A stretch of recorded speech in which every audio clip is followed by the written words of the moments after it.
This week on the Tiara Talk Show, I'd like to welcome the songwriters of the Doug Live Show at Disney's MGM Studios, one of my favorites, and I'll let them introduce themselves to you.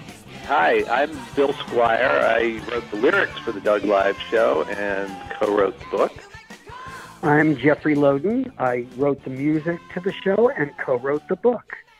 And I feel like this is one of the most 90 things to talk about Doug, because there was this great lineup of Saturday cartoons for kids like me, because I was like right around the right age. I watched the show and it was something that was such a great addition. And I think a lot of people kind of forget about it, but it was, just for listeners to know, it was in the location that the American Idol experience was for, 5 years recently. And it's just so unique to have something like this ever happen, because technically, I don't think any Disney Channel show got its own musical. So to kind of have that happen is pretty amazing. Now, when did both of you hear about Doug, actually, just as a show in general, before the stage show came into play? Well, I was familiar with it before we got involved in creating a live version, because I had a son who's probably about your age, who we would sit down, the two of us would sit down and watch the show together when it was on Nickelodeon, before it became a Disney property. I can tell you, I did not know from Doug at all. And I was approached by a gentleman who asked, would you be interested in writing for this, mention the cartoon, writing a show for them? I called Bill and I said, do you know a cartoon, Doug? He said, I watch it every day. And, so when we were approached about when we started writing, Bill understood the language of the characters. And I think we were pitched against 5 other teams hoping to get this job, but something about what we did just clicked. And we were invited into the project and to work with Jim Jenkins and David Campbell on the book. We had one other advantage when we presented our songs, because we brought along one of our friends, an actor by the name of Eddie Corbich, who, is a terrific guy and has done a lot of Broadway. And just by luck, he happened to be one of the voice actors on the original Doug series. Do you remember what character he played? Or character? Alan Moo, I forget their last name, Sleech or something like that. And then, did other little voices on there. So he knew the vocal sounds of all the characters, so he was able to do a really credible Doug. And of course, Jim and David, the creators of the show, knew him, so I think that gave us a little bit of a leg up. As soon as he walked in the door, it was an old, a reunion. And Bill did Skeeter, and I did Roger, right. And I had a ringer. My sister-in-law, with a very small little squeaky voice, did Patty. That's right. Aww. That's so what did they exactly ask you to do? They just said, can you create 3 songs that fit the type of sound for different characters of the show? Or did they pitch you the theme of the show? No, there was no theme of the show. It was, we were going to write Doug Live. We picked a couple of episodes. Yeah. This was actually before Doug was on Disney. They were on Nickelodeon first. Right. So we wrote 3 songs based on episodes on Nickelodeon, and they were funny and irreverent. And I don't know if you remember the show even before Disney, show where Doug got his first zit. Right. And that was our song. So now the show had to be a Disney show, and we couldn't use those songs because they were from the Nickelodeon days. So that makes sense. Yeah, that makes sense. Right. And for those who are a little bit, they don't understand what Doug is. Doug was a show about a 12-year-old boy just going through life itself, you know, having romances and crushes and going through puberty, and there's bullying, and it was just like this really sweet boy. And I think that's why a lot of kids like connected with him, because he you know, he was very shy, and the characters are all so much fun. You know, Patty is the girl that he has a crush on, and Skeeter's his best friend who always, you know, roots for him, and Roger just wants to be the center of attention, and it's kind of like the antagonist of the show. So it's so interesting. So you had to base it off the Nickelodeon episodes. So when they finally rang you and said, hey, we would like you to be a part of this entire process, like, we like what you do and we want to see what you can do with this pitch, how did that process move forward? We would gather. They had an office in downtown New York, on 6th Avenue, and we would meet in Jim's office and just start pitching ideas for what the show is. And, you know, Doug is the new boy in town. He moves to, what's the name of the town? Bluffington. He moves to Bluffington. And so it seemed like the perfect beginning of the show. And that's why 21 Jumbo Street is the open number in the show. And it's about this boy taking the car ride, both in his imagination and in the car, to this new neighborhood. And you meet the characters, and, you know, you see him find Skeeter, find his own way. And, you know, with Doug, he is shy, so he's in his imagination a lot, which is where all, you know, the, what was the name of the spy of the James Bond character? The James Bond character, I don't know. We ended up using Quail Man in the show, and Dr. Rubber Suit, which are the superhero characters. That's right. You know, and we would just get together every couple of weeks, maybe every week, and we would make each other laugh. And if we made each other laugh, eventually it made its way into the script. Yeah, so working with Jim Jenkins, who created the show, and his collaborator, David Campbell, we slowly but surely got together a show that was actually probably a little bit longer than the one that finally ended up in the park, because we had to eventually trim it down a bit so that it fit the schedule of all the guests down there. And when we felt we had a piece that was ready for other people to look, excuse me, Jeff and I, who, you know, come from developing things for the New York theater, said, well, when are we going to do the workshop of the show? And everyone looked at us and said, workshop? What do you mean? We said, you know, we'll get actors with the script, we'll teach them the music, and they'll just, you know, go through it for us so we can hear how it sounds. And it was something that nobody at the Disney park had apparently ever done before. So they were excited about it, but they were sort of like, well, you just want to have people in the studio? We said, yeah. So they brought us all down to Disney World, and we put this piece together with actors, several of them who I believe ended up in the first cast of the show, with Jeff playing the music on a piano. No, I didn't. All sorts of sound effects. They had a music director, they had a director. So Bill and I would watch rehearsals and then say, the offices were in the parking lot behind MGM. Right. So Bill and I would say, let's just take a walk. And we'd go out into the parking lot, and there were two bushes across the parking lot. We'd go through the bushes, and we're in the park. So we'd go on a ride or two and then come back to watch more rehearsal. And I think it took them 3 days. And at the end of the 3 days, Mr. Eisner showed up to see it.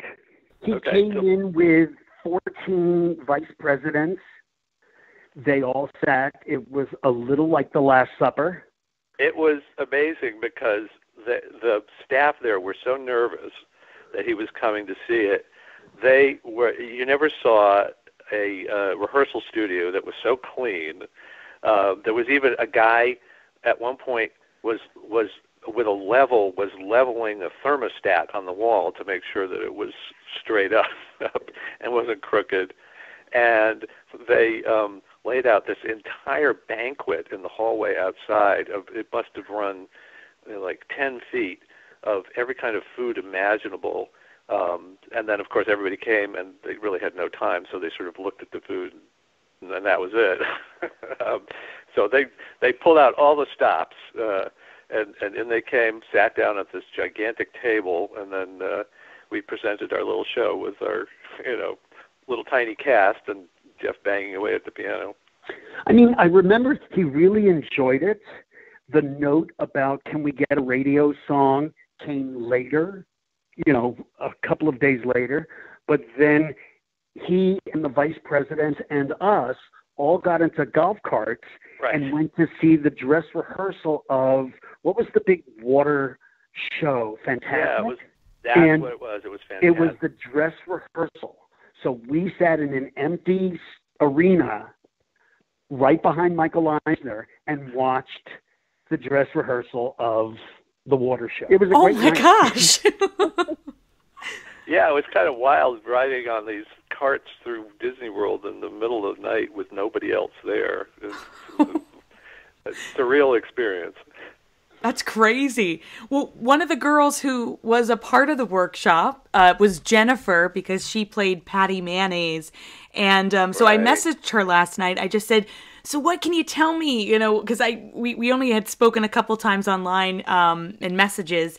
And she says that she remembers that Patty used to have the song Date Date, which I think you guys were referring to before we started recording, which soon kind of meshed to be Someone Like Me, which was a song for Doug and Patty. I remember the first time I saw the song in the show down in Orlando, and when the fireworks happened, I got such a lump in my throat. Because you don't expect to see something like that. I mean, the whole idea of the show using live and animation was, Jim and David's brilliance in the first place, and a very cool thing to work on. But to see it, and, that simple moment, and then suddenly there's fireworks. Which I thought was beautiful. Yeah. So how many songs did you guys start with for that workshop? And then how many did it finally come to be before the show was, up and running back in '99? That's a good question. Gosh, that's a really good question. I want to say, I think in the end, the show had 6 songs in the show. We probably wrote, aside from the 3 we wrote as a pitch, which were the Nickelodeon songs. Right. I want to say we probably wrote about 11 songs, and 4 were changed out. Wow. So you this was like almost like a full musical, like a full hour-long musical. Well, one of the things that Jim and David were hoping when we sat and went down initially is that there would be some kind of a licensable version of the show eventually that people could perform in schools and church basements and wherever else. So we had looked at it in terms of making it a little bit more of a full-length show eventually. That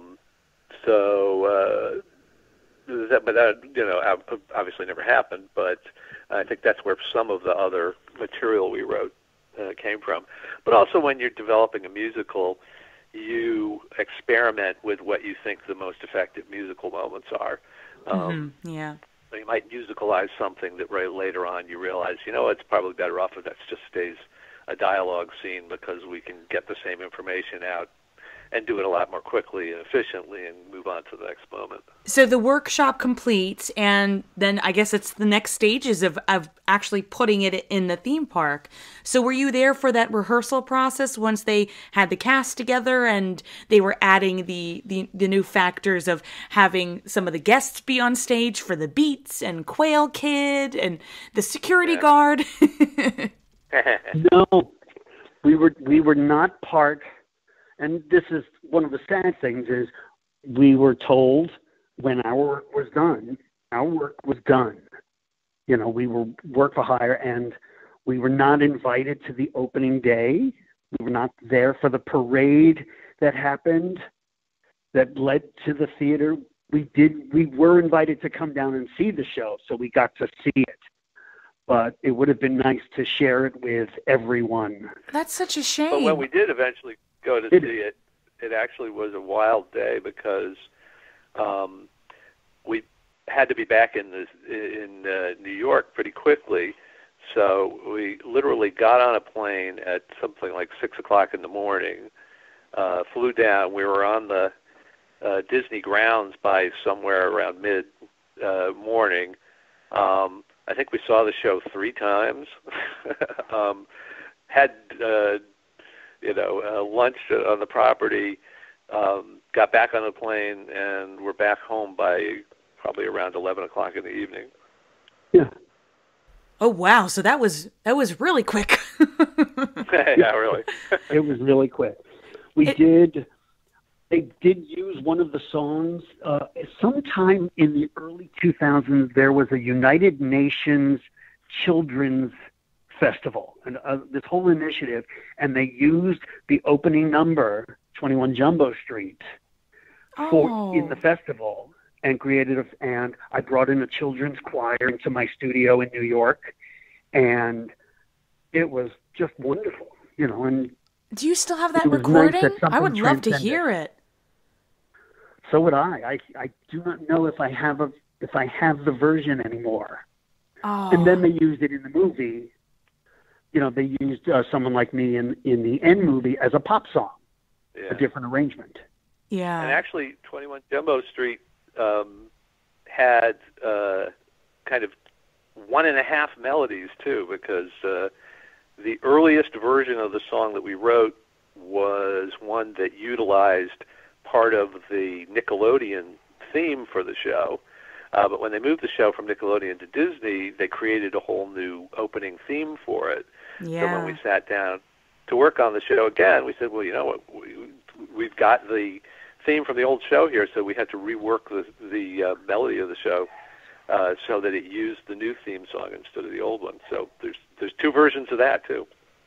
Oh, it's such a good setup song. I love it. I sometimes I sing it just randomly. Here at 21 Jumbo.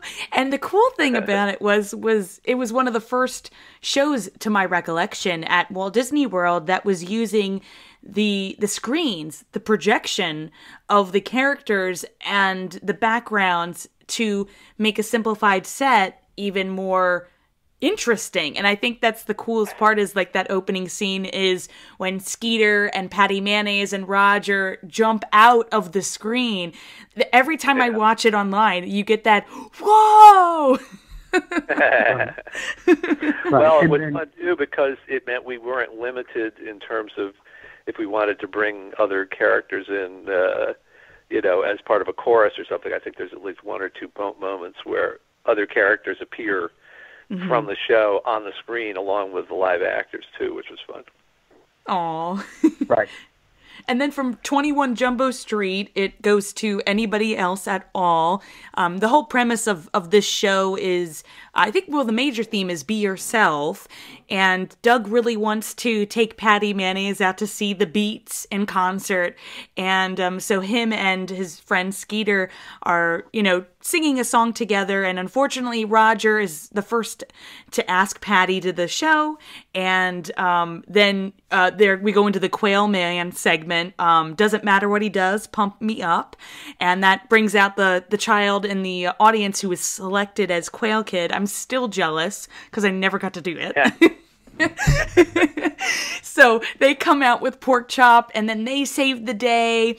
Everybody cheers, and then we go to the Beats show, and the 3 dads and the 1 mom who are chosen get to be in the Beats show, which is so much fun. It's quick 30 seconds. You Make the Call, I think, is the name of the song. And then finally the show ends with Someone Like Me before transitioning back to 21 Jumbo Street when Patty and Doug say, well, let's go skating. And so it's like this really cute, simple show. And some people, when they find it, they're like, what? I didn't even know this was a thing. And when you watch it, you're like, oh, this is really, very sweet. There's so many things that are very negative. And this is just a very sweet, heartfelt show. And I think that's why it stuck with so many people, right? So, and your lyrics and music play in part because it's so catchy. Well, if you ever have a chance to hear You Make the Call, yeah, and listen to the lyrics, you'd be amazed. And cast members came up to us that day that we were there and said, I can't believe you got that into the show, because it talks about spewing milk through their nose. And I can't. I think only during the show, only part of it is performed. But at the end. But then at the end, exit music, they played the whole thing as exit music. And, I remember, too, the reaction was so funny because when they did the recording of it, in their Disney Studios, they were like going, this is like recording a grunge song at Disney.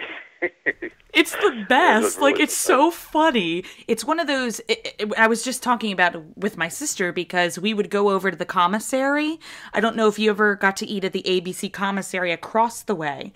And with the kids' meals would be the Doug Live lunch boxes. And they never really did anything like that before. You know what I mean? So we had our both of them. I have video footage of it too, eating from my lunchbox. And we made them our crown boxes. When we brought them home, we'd put our collection of crowns in it. We still have it, and I'm so happy we do. Yeah, I've only seen pictures of them online because I think they didn't have that kind of merchandising right away when the show went up. There were, the different kind of badges and pins that they normally have. I think they waited a little bit before they started bringing out the really good stuff. They are on eBay, so if anybody wants any, they are there. Okay. I just bought one last night, actually, because I wanted to have another one because it was like a nice new one, and I just want to put it up on my wall. And they used to sell the Red Hots. Do you remember those? Did you ever get one of those?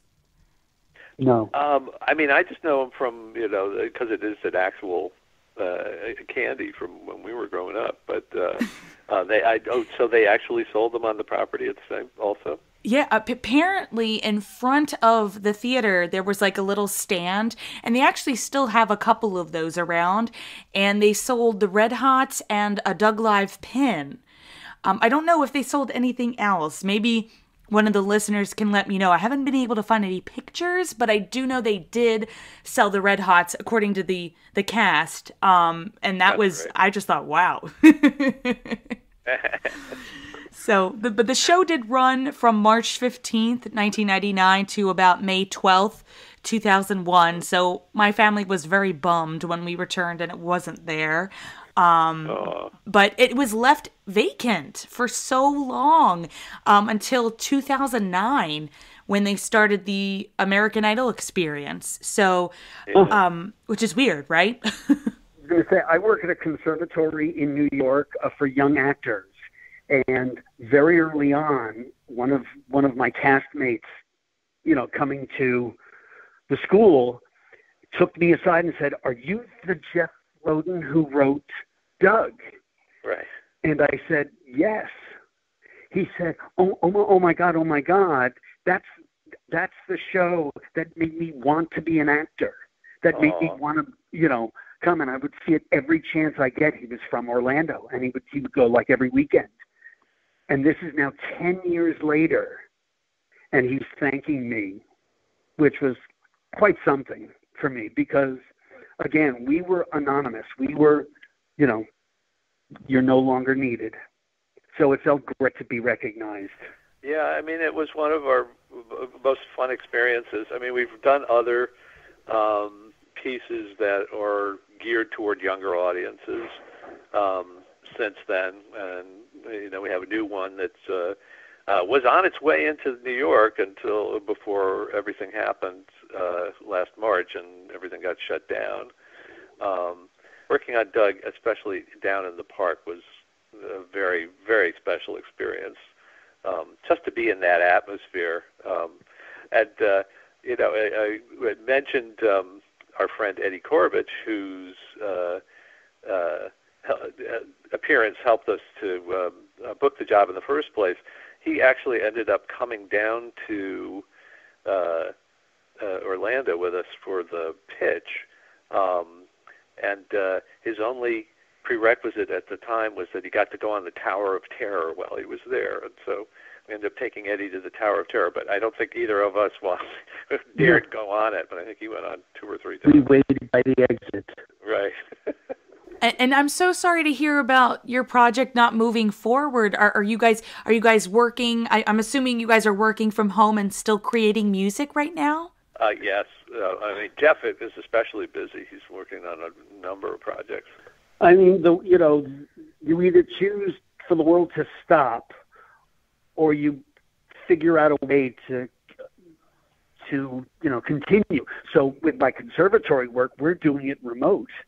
So I have Zoom sessions every evening and some afternoons working with students wherever they are. One's in Tokyo, one's in West Virginia, 3 are in the Bronx, and meeting and putting together a show. And then the show will end and you're on to the next thing. Some theaters are opening up, but only for streaming, doing very small shows within protocol. And I'm about to music direct at a theater in New Jersey, but no audience will ever see it except for their subscribers will watch the film. Eventually, the theater will open up and our show will come. That will come when it can. It's just been quite a year. Yeah. I mean, fortunately, as someone who writes scripts and lyrics, there's often periods of many months where you're just sitting at home staring at the computer screen. So I've taken advantage of the time to catch up on a couple of projects that I had started and not been able to get back to because of other projects that were in production and other kind of pressing matters. And so it's been a productive time for that because I'm creating some new stuff, and hopefully when theaters open up, I'll have new material to show them. We have a lot of listeners who are, in their early stages of entertainment, and we actually haven't had a lot of songwriters on the show. But I wanted to ask if there was any type of advice for somebody who was just starting out and saying, except from being a performer, I would really like to create music for a show. Is there anything you would suggest to them? Just do it. Because rules are meant to be broken. There's no, Oklahoma was already written. Doug was already written. But what hasn't been written is in everyone's mind. And so just do it. I mean, if you play the piano, if you play the guitar, there's a starting point. If you don't, hum into your phone, use your voice memo and just sing melodies, sing to yourself, or, and find people to collaborate with. I mean, and use the internet. I know my son has done a few projects. He's a voice actor, and he's done a few projects recently that were inspired by strange things like, online gaming and things like that, where they had offshoot musical theater projects that came out of it. I was listening to something he recorded a vocal for just the other day and realized the composer was in Scotland and the other people in the band were all over the United States and the backup singers were various places. But they all got together online and created, this song that then became part of a larger work. So I'd say, especially younger people who are looking to get into things like that, you're way more technically savvy than old guys like us. So really take advantage of that and just create. Is there a way that people can find you on Facebook or a website so they can take a look at some of your other materials? Because I know you had other cool works out there. Well, we do have LodinAndSquier.com, which is LODIN and SQUIER.com, and a number of the musicals we've written in collaboration. There's bits and pieces of them up there. It's one place to take a peek. And I'll include the links below in the show notes so our listeners can go ahead and click away. And you know, if you ever have any questions, I'm sure the guys wouldn't mind answering any of your songwriting questions. This has Absolutely not. This has been so much fun to have you guys on the show because you know what I mean? It's just something, you know, sometimes I just hear the melody in my head from any of the songs of the show and it just brings a smile to my face. And I'm sure there are other people where it just comes back to them. So, you know, you have consciously been included in all of the Disney that is Doug. So thank you guys. This was so much fun. Oh, well, it's such a treat to be able to revisit. Absolutely. It's been our pleasure. And appear with the friends you meet here at 21 Jumbo Street.